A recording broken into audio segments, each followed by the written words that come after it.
Previous additive techniques resulted in microscopic holes to appear in the object, causing weakness that made it unusable. Since then, we have made new advancements like fully printed metal turbines which pass full load testing. General Electric has showed us Project Atlas, which is to develop methods for printing complex metal parts, while NASA has successfully printed a rocket from two different metal alloys. 17 engineers at MIT have successfully created a 3D printed vaccine that can give you many shots all at once by using a technique called seal. This prints many tiny polymer layers that biodegrade at different times, letting the contents come out at different stages.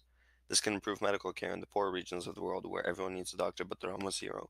So a time saver like this would also be a lifesaver. Using the new concrete printer, Cybe Construction has successfully printed a bench, which went so well they decided to pump out four more that day, making five in one day with construction time of under 4 hours each.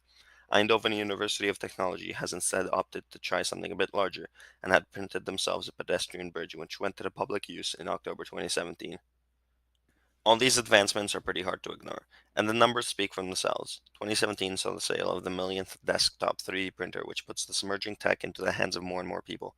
Even those who don't want to buy a whole new 3D printer can always have custom made parts from Amazon that they print for you.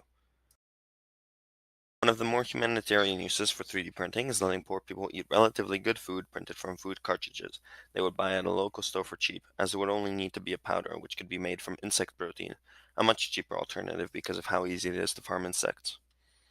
Tech can also be used in disaster zones, so when an important part breaks, the downtime for arrival of a new one goes from however long it takes to ship one to just as long as it takes to print one. This can extend to places that don't need a disaster to have poor infrastructure. Creative use of new materials is something to consider when thinking about waste reduction, such as new algae-based filaments to reduce energy required to make them. This could be extended to corn plastics or ocean waste, and has already been on a small scale.